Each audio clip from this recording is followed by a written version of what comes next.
5 masjid terbesar dan termegah di Indonesia. Pertama, Masjid Istiqlal Jakarta.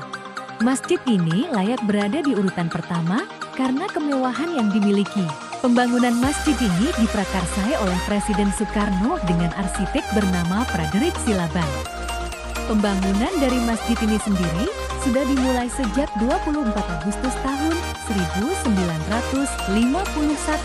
Di sini Anda akan melihat arsitektur masjid bergaya modern dengan lantai dan dinding yang dilapisi marmer. Uniknya lagi, masjid ini bisa menampung jamaah hingga 200.000. Kedua, Masjid Al-Akbar Surabaya. Masjid ini dibangun tahun 1995 oleh Presiden K.H. Abdurrahman Wahid dan diresmikan pada tahun 2000. Uniknya lagi, masjid ini mempunyai 4 kubah kecil yang terlihat seperti daun berwarna toska. Bagi Anda yang tertarik untuk melihat kota Surabaya dari atas ketinggian, maka Anda bisa naik ke menara masjid dengan menggunakan lift.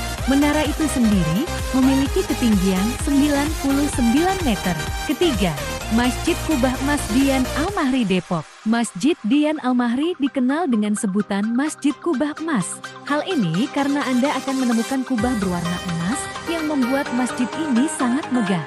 Uniknya, kubah tersebut dilapisi dengan emas setebal 3 mm dengan mozaik kristal. Masjid ini mampu menampung jamaah sekitar 20.000. Anda juga bisa melihat satu kubah utama yang dilengkapi dengan 4 kubah kecil. Bahkan beberapa kaligrafi bisa Anda temukan di sini. Masjid ini meniru arsitektur bangunan yang berasal dari Timur Tengah. Keempat, Masjid An-Nur Pekanbaru.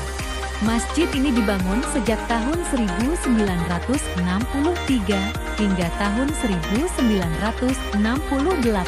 Untuk arsitektur masjid ini dirancang oleh R. Suseno dengan meniru gaya Melayu, Arab, India, dan Turki. Masjid ini memiliki 3 lantai dan beberapa fasilitas menarik lainnya seperti adanya TK, SIM, aula, dan masih banyak lagi. Kelima, Masjid Raya Baitur Rahman BNTSI. Masjid ini menjadi salah satu masjid terbesar dan termegah di Indonesia. Masjid ini dibangun pada tahun 1973 pada masa Kesultanan Aceh. Menurut sejarah, masjid ini ternyata pernah dibakar oleh Belanda di tahun 1973. Hal ini memicu masyarakat Aceh dan membangun masjid kembali. Arsitektur masjid ini sendiri diprakarsai oleh De Broci dengan gaya Moghul atau Indi. Selain itu, masjid ini sudah beberapa kali mengalami perluasan.